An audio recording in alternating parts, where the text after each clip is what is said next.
यह प्रतीक है बुद्ध के धम्म के सिद्धांतों का। बुद्ध का धम्म हमें क्या सीख देता है? यह निर्माण किसी भी कार्य नहीं आएगा। हम लोग यहाँ देख रहे हैं, मनमोहक दृश्य लग रहा है, बहुत अच्छा निर्माण हुआ है, बहुत ऊंचा स्तूप बनाया है, बहुत महंगा पत्थर लगा है, बहुत सुंदर है। इन बातों से व्यक्ति के व्यवहार में कोई परिवर्तन नहीं होने वाला है। लेकिन बुद्ध के धम्म के जो सिद्धांत हैं, बुद्ध के धम्म के जो तत्व हैं, यदि उन पर आचरण कोई भी व्यक्ति करे तो उसके भीतर की सुंदरता बिल्कुल वैसी ही हो जाएगी। कभी भी किसी भी व्यक्ति को कोई कष्ट हुआ या उसने कुछ भी हरकत की जिसका इम्पैक्ट दूसरों के ऊपर नकारात्मक रूप से पड़ता है, तो वह सीधे तौर पर उसके लिए दूसरों को ही दोषी ठहराता है, अपने आप को उस बात के लिए कभी भी दोषी नहीं ठहराता है। उदाहरण के लिए हम देख सकते हैं कि किसी ने मुझे गाली दी तो मुझे क्रोध आया, तो कोई भी व्यक्ति, इस दुनिया का हर व्यक्ति, लगभग हर व्यक्ति इस दुनिया का उसको आए हुए क्रोध के लिए अपने आप को कभी भी दोषी नहीं ठहराता है, कभी भी अपने आप को दोषी नहीं मानता है, बल्कि गाली देने वाले को दोषी मानता है। वह यही कहेगा कि उसने मुझे गाली दी इसलिए मुझे क्रोध आया। लेकिन बुद्ध कहते हैं कि क्रोध उसने गाली दी इसलिए नहीं आया, क्रोध क्योंकि तुम्हारे भीतर था, तुम्हारे भीतर की चीज़ थी, इसलिए तुम्हें क्रोध आया। कि दुनिया को जीतने की चाह रखने वालों, सबसे पहले आप अपने आप को जीत डालो।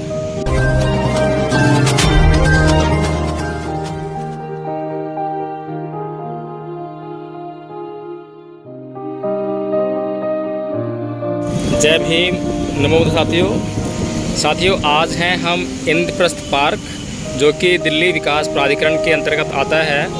और यह पार्क बुद्ध धम्म से जुड़ा हुआ एक स्तूप यहाँ पे बनाया हुआ है आधुनिक शैली में, जिसे आप वहाँ देख सकते हैं।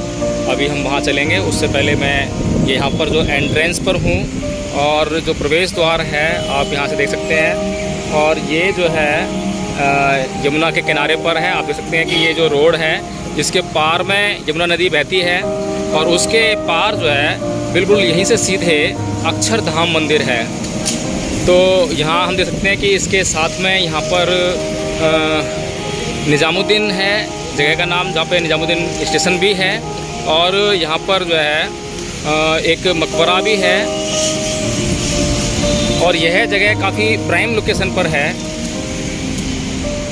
ये आप देख सकते हैं कि अंदर का जो दृश्य है, और मैं आपको अंदर लेके चलता हूँ। यहाँ पर ये साइड में पार्किंग है, लेकिन पार्किंग यहाँ पर बहुत महंगी है। 40 रुपया प्रति घंटा के हिसाब से यहाँ पार्किंग है। और ये पार्किंग क्यों महंगी है ये पता नहीं हमें, लेकिन पार्किंग बहुत महंगी है यहाँ पर। और जितने भी हमारे जो धर्म से जुड़े हुए स्थल हैं, बौद्ध धर्म से जुड़े हुए स्थल हैं, वहाँ पर कुछ ना कुछ ऐसी परेशानियाँ अवश्य होती हैं जिनके कारण वहाँ पर लोग जो हैं या तो कम आते हैं या फिर कुछ पार्टिकुलर वर्ग के लोग ही आते हैं। आप यहाँ देख सकते हैं कि इस पार्क के बारे में कुछ इन्फॉर्मेशन दी हुई है, और इसमें लिखा हुआ है कि इस पार्क का जो क्षेत्रफल है वो 70.52 एकड़ है। और चेतावनी भी यहाँ पे प्रदर्शित की गई है, जिसमें कि पार्क के रखरखाव से संबंधित चेतावनी है कि क्या करना चाहिए और क्या नहीं करना चाहिए, खेलकूद में क्या आप कर सकते हैं और क्या आप नहीं कर सकते हैं। ये उधर में मंदिर है, अभी हम चलेंगे यहाँ पर।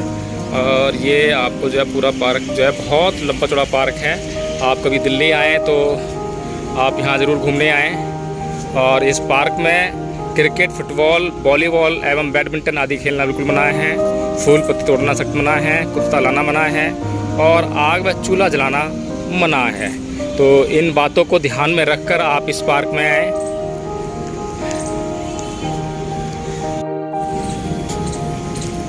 आप देख सकते हैं कि यहाँ पर कैंटीन भी है और बच्चों के लिए कुछ झूले भी लगे हुए हैं। उस साइड से भी हम चलेंगे, और यहाँ पर बैठकर खाने के लिए अच्छी सुविधा है। पार्क बहुत सुंदर है, इसकी घास बहुत ही व्यवस्थित रूप से उगाई हुई है, और ये जो रास्ता है ये भी बहुत सुंदर है। आप देख सकते हैं चारों तरफ किस तरह से एक सुंदर उपवन का यहाँ पे निर्माण किया गया है। और इस सुंदर उपवन के निर्माण में कितनी अच्छी सोच है, कितनी साफ़ सफाई है यहाँ पर। और ये सामने आप देख सकते हैं एक बुद्ध मंदिर के रूप में आप देख सकते हैं। वैसे तो चैत्य या स्तूप बना करते थे इस तरीके से, तो जो आधुनिक तरीके से इसको बनाने का यहाँ पर प्रयास किया गया है। और हम देख सकते हैं कि जैसे कि जो सांची का स्तूप है, जो उसका प्रवेश द्वार है, उसी तरह का कुछ प्रवेश द्वार यहाँ बनाया गया है। ये एक चिल्ड्रन पार्क के रूप में देख सकते हैं। यहाँ पे बच्चों के खेलने के लिए जो है झूले वगैरह लगे हुए हैं यहाँ पर। और ये अब हम चलते हैं मंदिर की तरफ। यहाँ पर बहुत ही खूबसूरत मंदिर है बनाया है यहाँ पर। और ये मेन रोड है, दिल्ली का रिंग रोड है। यहाँ पर दिल्ली के रिंग रोड के ऊपर है। प्रगति मैदान यहाँ से नज़दीक है, निजामुद्दीन रेलवे स्टेशन यहाँ से नज़दीक है। और इसके पीछे यहाँ पर पुराना किला भी है दिल्ली का। पुराना किला के साथ साथ में यहाँ पर जो प्रगति मैदान है, सुप्रीम कोर्ट है, दिल्ली हाई कोर्ट है। और दिल्ली का ही एक डिस्ट्रिक्ट कोर्ट भी है, जिला न्यायालय, पटियाला हाउस कोर्ट भी लगता है यहाँ पर। और ये सारी चीज़ें यहाँ पर आसपास में ही हैं। और इसके बिल्कुल नज़दीक में है दिल्ली का ITO, यानी कि इनकम टैक्स ऑफिस, जो कि दिल्ली में बहुत ही मशहूर जगह है। और यहाँ पर लगभग सभी ऑफिसेज स्थित हैं। और मैं आ गया हूँ अब इस मंदिर के प्रवेश द्वार पर, जो कि सांची स्तूप का जो द्वार है, जो सांची स्तूप का द्वार है मध्य प्रदेश में, बिल्कुल उसके ही बनावट पे बनाया गया है। आप देख सकते हैं ऊपर से लेकर नीचे तक बिल्कुल उसी तरह की बनावट इसमें दी गई है। और हालांकि मैं कभी सांची स्तूप देखने नहीं जा पाया हूँ, लेकिन मैंने जो गूगल पे देखा है, गूगल अर्थ पे मैंने जब सर्च किया था, तो बिल्कुल ऐसी ही दीवारें बनी हुई हैं पत्थर की, जिस तरह से आप देख पा रहे हैं। जो पत्थर की दीवार यहाँ पे छोटी सी बनाई है, यहाँ पर जो है चारों तरफ नहीं बनाई है, लेकिन सांची स्तूप में जो है चारों तरफ ऐसी ही पत्थर की दीवारें बनाई हुई हैं। आप देख सकते हैं कि यहाँ पर इस प्रवेश द्वार से जब अंदर चलेंगे तो यहाँ पर एक निर्देश दिया हुआ है कि कृपया जूते चप्पल उतारें, जो कि कभी भी कहीं भी हम किसी पवित्र स्थल पर जब जाते हैं तो वहाँ की पवित्रता को बनाए रखने का यह एक निश्चित रूप से एक संदेश है, या कहें कि निर्देश है, जो कि हर किसी को पालन करना चाहिए, सम्मान करना चाहिए हमें ऐसे स्थलों का। और यदि कोई भी व्यक्ति ऐसे स्थलों का सम्मान करता है तो वो निश्चित रूप से अपने जूते कह सकते हैं कि क्यों उतारे जाते हैं, गंदगी यानी पृथ्वी पर पड़ी हुई किसी भी तरह की गंदगी से आपके पैरों की सुरक्षा करते हैं। और वे जूते ही हैं जो उस गंदगी को अपने भीतर समाहित कर लेते हैं या उस गंदगी की चपेट में आते हैं, लेकिन आपको उस गंदगी से बचा लेते हैं। तो इस तरह से यह माना जा सकता है कि जूते क्योंकि ज़मीन पर पड़े हुए मल से अपवित्र हो सकते हैं, इसलिए ऐसे स्थलों पर, ऐसे पवित्र स्थलों पर जूतों को उतार कर ही आया जाता है और आना भी चाहिए। तो चलिए अब मैं आपको जो है थोड़ा सा इस बुद्ध विहार के अंदर का दृश्य दिखाता हूँ। शुरू में मैंने आपको बुद्ध विहार करके इसमें संबोधन नहीं किया है, बुद्ध मंदिर करके संबोधन किया है, क्योंकि जो हिंदू परंपरा है और हिंदू लोग हैं या दुनिया भर के जो लोग हैं वो विहार शब्द को नहीं समझ पाते हैं। और विहार शब्द को नहीं समझ पाते हैं, इसीलिए मैंने उन्हें संबोधित करने के लिए, उन्हें समझाने के लिए यह शब्द इस्तेमाल किया, मंदिर, ताकि वे समझ जाएं कि मैं किसी जगह की बात नहीं कर रहा हूं। क्योंकि हमारे दिल्ली में बुद्ध विहार नाम की कॉलोनी भी है। तो जब हम बुद्ध विहार की बात करते हैं, चर्चा में कभी हम कहते हैं कि हमें बुद्ध विहार जाना है, संडे के दिन हमें बुद्ध विहार जाना है, तो लोग सोचते हैं कि ये शायद उस कॉलोनी की बात कर रहे हैं। यहाँ पर अब मैं इसके प्रथम तल पर आ गया हूँ, इस बुद्ध विहार के, जहाँ से आप देख सकते हैं कितना सुंदर दृश्य इस बुद्ध विहार का है। भगवान बुद्ध की मूर्ति लगी हुई है और यहाँ पे लिखा हुआ है नामू म्यो हो रेन के क्यों, इंग्लिश में भी और हिंदी में भी उसकी लिपि में लिखा हुआ है। हिंदी यानी कि जो देवनागरी लिपि है और इंग्लिश यानी कि रोमन लिपि है। भाषा जो है ये मुझे लग रहा है कि ताइवान की लगती है, अच्छी तरह परिचित नहीं हूँ, शायद वहीं की भाषा हो। और इस तरह हम देख सकते हैं ये बुद्ध की मूर्ति है, नीचे दान पात्र रखा गया है और एक चक्कर हम पहले इस प्रथम तल का लगा लेते हैं। और आप देख सकते हैं कि जो इसकी दीवारें हैं बिल्कुल उसी शेप में हैं जिस तरह से सांची स्तूप मध्य प्रदेश के जो स्तूप है उसके चारों तरफ जो दीवार बनी हुई हैं वो पत्थर की बनी हुई हैं और ये सीमेंट का बनाए हुए हैं। जो है आप देख सकते हैं कि ये जगह जगह से हल्की फुल्की क्रैक भी हो रही हैं, लेकिन वो जो पत्थर की जो दीवारें हैं उनमें आज तक कहीं कोई क्रैक नहीं है। जो कुछ थोड़ा बहुत टूट फुट समय के हिसाब से वहाँ हुआ होगा। और देख सकते हैं कि फ़र्श जो है बहुत ही अच्छी तरह के चिकने पत्थर से बना हुआ है।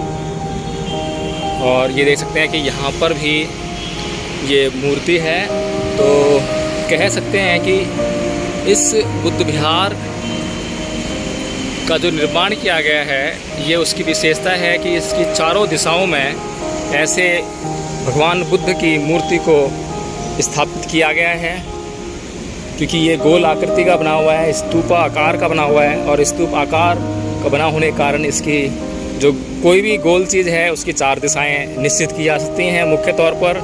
और उन 4 मुख्य दिशाओं को दर्शाते हुए, और यहाँ पर देख सकते हैं कि जो दिशा है, जिस दिशा से हमने आरंभ किया था, ये उसके बिल्कुल विपरीत दिशा है।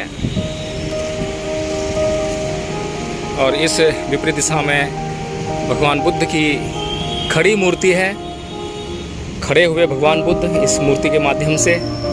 और हम देख सकते हैं कि यहाँ पर भी एक कुछ निर्माण हुआ है, और ये क्या है अभी चलकर देखेंगे यहाँ पर।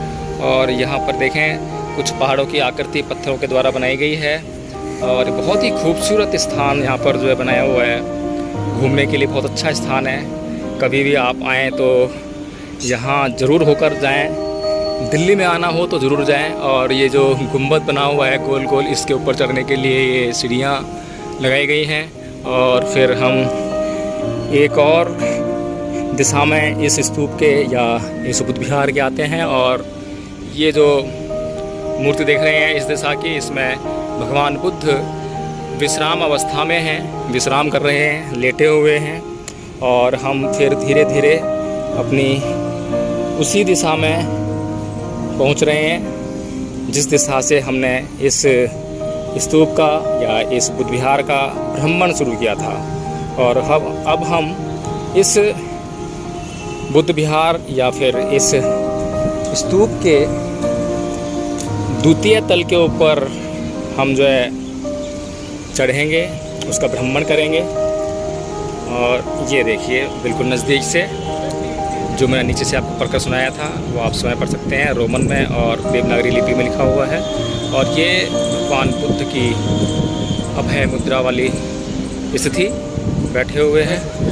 और इसका भी मैं आपको जो है उसी प्रकार से एक चक्कर लगाकर भ्रमण करा देता हूँ, ताकि आप यदि यहाँ आने में सक्षम ना हो, यदि यहाँ पर ना आ पाएँ, तो कम से कम इस वीडियो के माध्यम से आप इस पवित्र स्थल के दर्शन कर सकें। ये इस दिशा के भगवान बुद्ध जो कि नीचे से मैंने आपको दिखाया था, और ये उसी प्रकार की दीवारें उसी तरह से बनाई हुई हैं, बिल्कुल जैसे नीचे बनाई हुई हैं। पूरे बुद्ध विहार का जो निर्माण है वो एक ही दिशा में किया गया है, एक ही पैटर्न पे किया गया है। और पूरा का पूरा पैटर्न जो है, जहाँ तक मुझे लगता है, क्योंकि मैं अभी तक मध्य प्रदेश के सांची स्तूप पे नहीं गया हूँ, वहाँ मैंने भ्रमण नहीं किया है, देख नहीं पाया हूँ, लेकिन मुझे लगता है कि बिल्कुल हूबहू उसी की आकृति का, उसी का पैटर्न अपनाया गया है। और आप देख सकते हैं ये कितना संगमरमर का जो पत्थर है, पूरे स्तूप में जो है ये संगमरमर का पत्थर इस्तेमाल किया गया है। जो स्तूप हुआ करते थे या चैत्य हुआ करते थे, वहाँ पर किसी न किसी भिक्खु के कुछ अवशेष या धातु जिसे कहते हैं वो रखी जाती थी, और उनके ऊपर उस चैत्य का या स्तूप का निर्माण किया जाता था, उनको सजोने के लिए या उनके संरक्षण के लिए उस धातु के। लेकिन यहाँ पर ऐसा कुछ शायद नहीं लगता है कि इस तरीके से कुछ इस उद्देश्य से कुछ निर्माण किया गया होगा, लेकिन हम यह जान सकते हैं, देख सकते हैं, क्योंकि आधुनिक युग है। अब उस प्रकार के भिक्खु हमें नहीं मिलते हैं जिस प्रकार के भिक्खु पहले हुआ करते थे, निर्वाण प्राप्त भिक्खु। आज निब्बान प्राप्त भिक्खुओं की संख्या बहुत कम है, क्योंकि आज दुनिया में भौतिकवाद की चकाचौंध है और जो भौतिकवाद है उसकी अंधी दौड़ में लोग शामिल होने के लिए एक रेस लगा रहे हैं।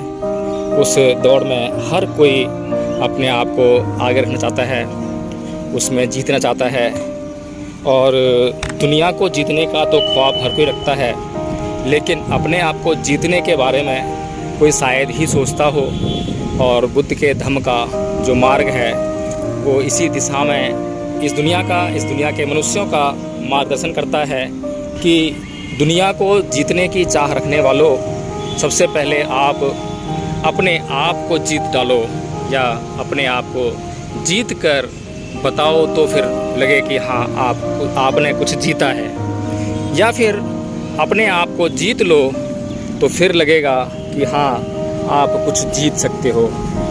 जो व्यक्ति अपने पास में जो उसके नज़दीक है, जो उसके समक्ष है, जो उसके पास है, जो उसे ना जीत सके, और जो दूर की चीज़ें हैं, दूर की वस्तुएं हैं, दूर के मनुष्य हैं, दूसरे मनुष्य हैं, उनको जीतने की बात करे तो बिल्कुल बेईमानी भरी बात है, झूठ है और झूठ के अतिरिक्त कुछ नहीं है। जिस व्यक्ति ने अपने आप को जीत लिया वह सभी को जीत सकता है। और हम ये देखते भी हैं कि आज पूरे संसार में जो नाना प्रकार के दुख हैं, उन दुखों का जो आगाज़ होता है वो अपने से होता है, क्योंकि तथागत बुद्ध ने भी कहा है कि ना परे संग विलोमानी, ना परे संग कदा कतंग, अतनो वे अवेख्य कतानी अकतानी च।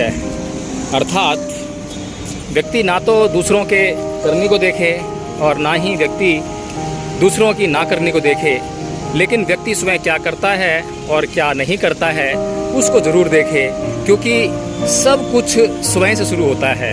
इसीलिए बुद्ध ने कहा कि अत्तदीपो भव, कि स्वयं अपना दीपक बनिए।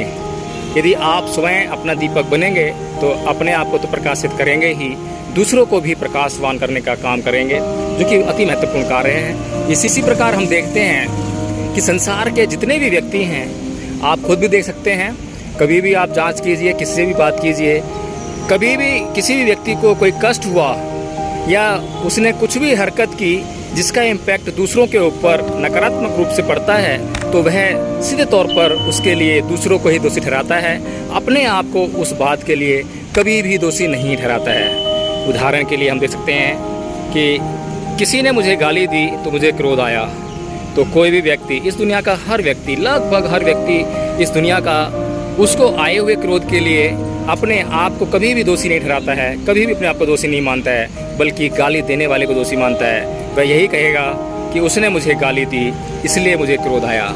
लेकिन बुद्ध कहते हैं कि क्रोध उसने गाली दी इसलिए नहीं आया, क्रोध क्योंकि तुम्हारे भीतर था, तुम्हारे भीतर की चीज़ थी, इसलिए तुम्हें क्रोध आया।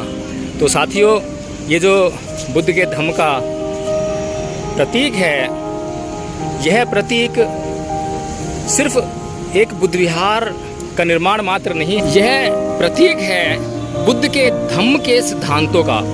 बुद्ध का धम्म हमें क्या सीख देता है। यह निर्माण किसी भी कार्य नहीं आएगा।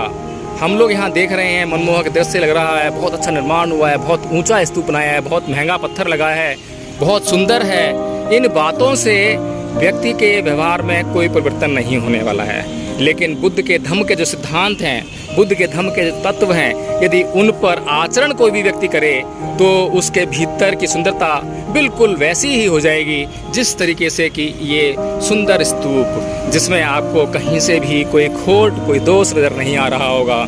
इसी तरह से आपका चित्त अगर हो जाए तो आपके भीतर की सुंदरता भी उसी तरह बढ़ जाएगी। इसीलिए कभी भी हमें अपने चित्त की शुद्धता पर जोर देना चाहिए और दूसरे क्या कर रहे हैं, क्या नहीं कर रहे हैं, इस बात पर हमें ज़्यादा चर्चा नहीं करनी चाहिए, ज़्यादा सोच विचार नहीं करना चाहिए, क्योंकि दूसरे क्या कर रहे हैं, क्या नहीं कर रहे हैं, उससे हमारे ऊपर इतना प्रभाव नहीं पड़ता है जितना कि हमारे अपने करने और ना करने से पड़ता है। तो साथियों, इन्हीं बातों के साथ मैं आपसे विदा लेता हूँ। जय भीम, नमो बुद्धाय। और अगर आपको मेरा यह वीडियो और ये जो मैंने आपको यहाँ बुद्ध विहार के दर्शन कराए हैं, इसे इंद्रप्रस्थ पार्क कहते हैं, मिलेनियम पार्क भी कहते हैं, और अगर आपको यह वीडियो और यह दृश्य जो मैंने आपको दिखाया है यह आपको पसंद आया हो तो आप कृपया करके मेरे इस चैनल को सब्सक्राइब कर दें, इस वीडियो को लाइक और शेयर ज़रूर कर दें। शेयर इसलिए कर दें ताकि अन्य लोग भी इस वीडियो को देख सकें और इस जगह को देख सकें, इस जगह के बारे में जान सकें कि ये जगह कहाँ पर है। और जब भी कोई व्यक्ति पूरी दुनिया से दिल्ली आए तो दिल्ली में आने के बाद वो इस स्थान पर ज़रूर आए और यहाँ पर आकर बुद्ध के धम्म की प्रेरणा ले और अपने जीवन को संवार सके। जय भीम, नमो बुद्धाय।